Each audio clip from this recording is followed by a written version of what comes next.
Bonjour tout le monde, je voulais juste vous souhaiter un petit Shabbat Shalom et dire quelques mots.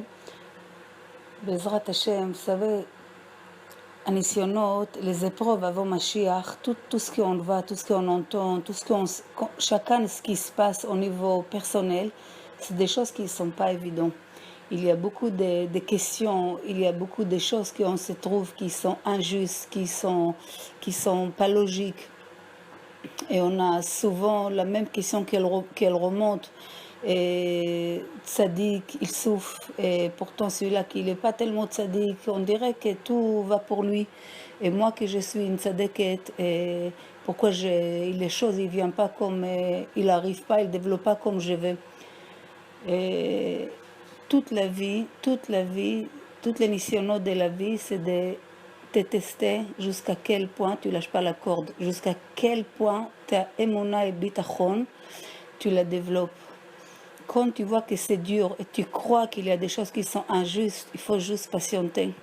Quand tu vas dans la paracha, quand on voit Yosef, un jeune homme, beau, jeune, tzaddik gamour, parce qu'il veut pas faire, il veut pas fauter aux yeux d'Hachem, aux yeux de son père, aux yeux de lui-même.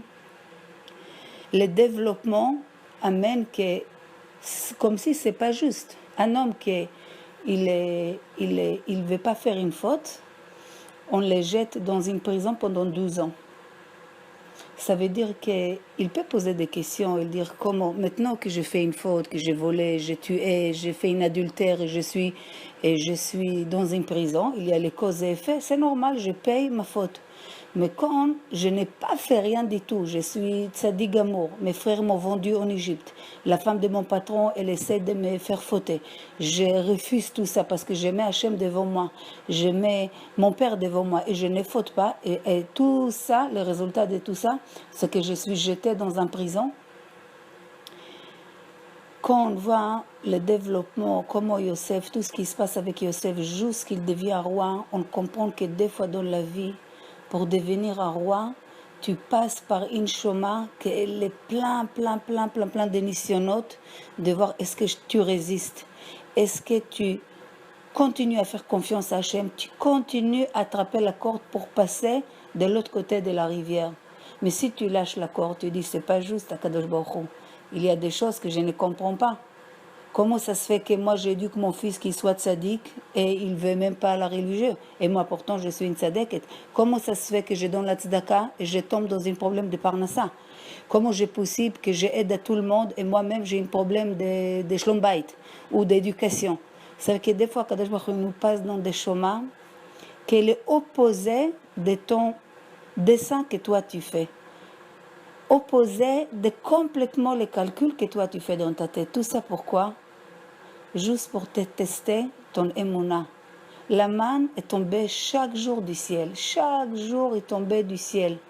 Celui-là qui avait la émouna fort, bitachon be'Hachem, il ouvre la porte, la manne, les manger du ciel, tombait à côté de sa porte. On voyait des gens qui marchaient, parce que la manne, elle était très loin.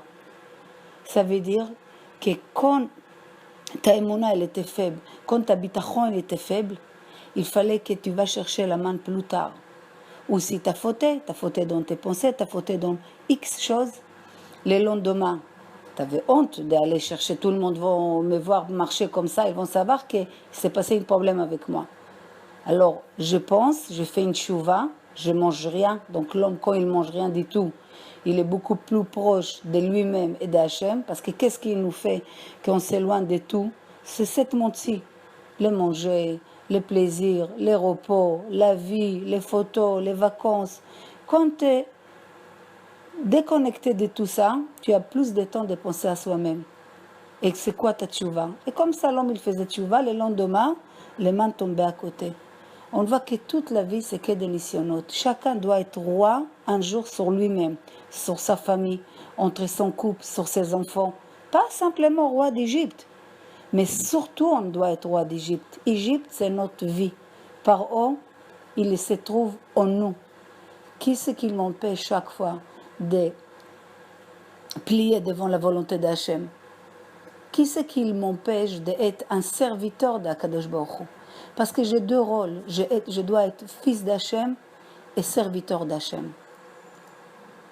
Il faut que j'arrive à ça. Qu'est-ce qui m'empêche? C'est mon paro qui est à côté, qui est en moi, qui se trouve entre la logique, la connaissance et les sentiments.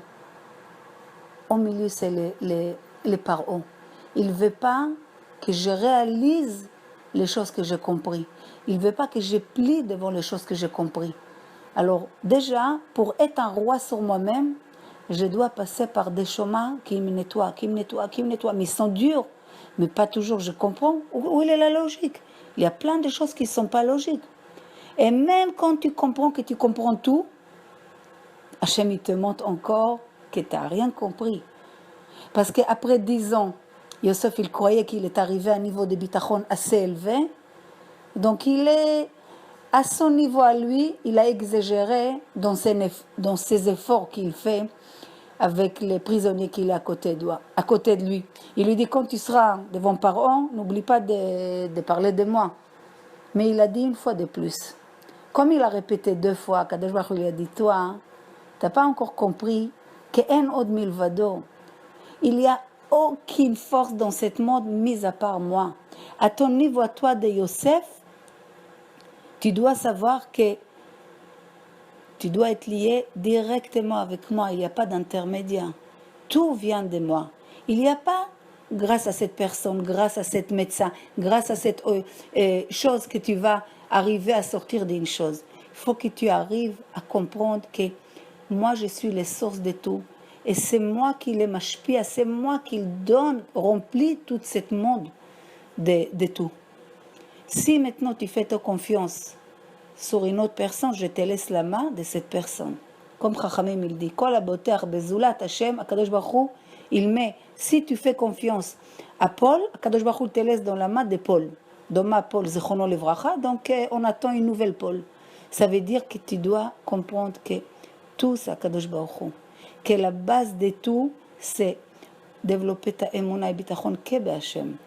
Et des fois, on passe des périodes dures, des moments durs, des choses qui sont contre-logiques. C'est ça qui s'appelle nager contre le courant. On voit beaucoup de choses qui ne sont pas justes, pas vraies. On tombe des fois de haut. Alors quoi? Tu lâches tout? Tu penses que ça y est? Pas du tout. Il faut se lever, continuer, renforcer la simcha. Et la simcha de quoi? Que moi, je suis avec Akadosh Baruch Hu, quoi qu'il arrive. Il n'y a rien ni personne qui va me changer. Mon avis, mon idée, mon rapprochement d'Akadosh Baruch Hu. Parce que l'Yetzirara, il est fort pour faire tomber l'homme dans la simcha, dans la joie. Quand l'homme il est tombé dans la joie, tout est fini. Il faut se renforcer. Bezrat Hashem. On a encore 2 jours de Hanouka. La lumière de Hanouka, c'est, comme je vous avais dit plusieurs fois, c'est une lumière Kodesh HaKodashim, plus possible qu'on peut regarder la lumière. C'est tikkun, c'est réparation des yeux, réparation d'une lumière, réparation pour toutes les choses qu'on a vues mal. Et surtout les bougies des demain. Celui-là qui n'a pas fait encore tchouva comme il faut depuis Rosh Hashanah, on dit que Hanouka, les autres Hanouka, le 8e bougie de Hanouka, il est mesougal de réparer. C'est un maman kadosh comme des mamans très, très gros mamans kadoshim dans l'année. Et Bezrat Hashem, on peut arriver à prier, à arriver à des choses, à réparer beaucoup de choses, mais il faut la simcha. C'est quoi la simcha? C'est le même lait de mon marshava. Pense différemment. Sache que si tu regardes dans une autre manière les choses, tout peut changer. Tout dépend comment tu regardes les choses. Et tout dépend comment tu penses, combien tu poses à Kadosh Baruch Hu par jour. Le plus important, c'est ne pas lâcher les pensées et les idées qu'Akadosh Baruch Hu, c'est lui la source de tout dans ce monde. Et tout mitpachet par rapport à ton distance avec Hachem. Rappelez-vous, Hachem, il est jamais loin, la distance dépend de moi. Bezrat Hachem, Shiye Shabbat Shalom à tout le monde. Oui.